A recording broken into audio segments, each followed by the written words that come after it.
పార్టీలో ఏం సంపాదించిండు, నా బతుకాగం చేసిండు, నన్ను ఏమన్నా రక్షణ చేసిండా కన్నందుకు. ఒక కొడుక నేను దాచుకుంటే నాకు ఏం పేరు చేసిండు. నా భర్తను ఇచ్చిపెట్టి కూడా 15 సంవత్సరాలు ఇచ్చిపెట్టి కూడా నా కొడుకున్నాడు కాబట్టి నేను ఆయన పట్టుకొని ఉన్నా, ఇంకొక ఆయన చేసుకున్నా కూడా.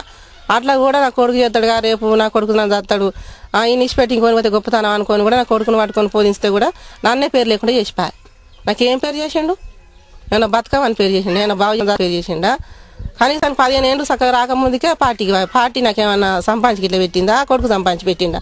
ఇప్పుడు నేను కూలి చేసుకొని ఎట్టి చాకరీ చేసుకొని బతున్నా. తీవ్ర నిర్బంధం వల్ల పట్టించుకోలేకపోయిందనేది వాస్తవమే. పట్టించుకోవాలనే ఓ గట్టి ప్రయత్నం వరంగల్ జిల్లాలో ఆర్కే కార్యదర్శిగా ఉన్నప్పుడు ఒకసారి జరిగింది. ఎప్పుడు ముఖ్యంగా ముగిల్చెల్ల సభల దగ్గర నుంచి కూడా పట్టించుకోవాల్సిన ఆవశ్యకత గుర్తించింది. పట్టించుకునే విషయంలో చాలా ఎక్కువ ప్రయత్నాలు చేస్తున్నది. అమరుల బంధుమిత్రుల కమిటీ అనేది 2 ఏళ్ల కింద ఏర్పడిన దానికి ఒక అవగాహన కూడా ఇప్పుడు క్రమంగా వస్తూ ఉన్నది.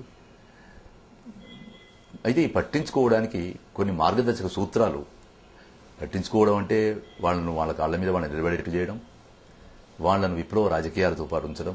విప్లవ రాజకీయాలతో పాటు అంటే చాలా విశాలమైన అర్థంలోనే సరే వాళ్ళను సామ్రాజ్యవాద భూస్వామ్య వ్యతిరేక శిబిరంలో ఉంచేట్టుగా చూడడం, చూసే క్రమంలో వాళ్ళ కాళ్ల మీద వాళ్ళు నిలబడేట్టుగా, అంటే వాళ్ళు దైన్యానికో దానికో లోను కాకుండా స్థైర్యంతో నిలబడేటట్టు చేయడం అనే ప్రయత్నాలకు మార్గదర్శక సూత్రాలు రూపొందించడం జరుగుతున్నది.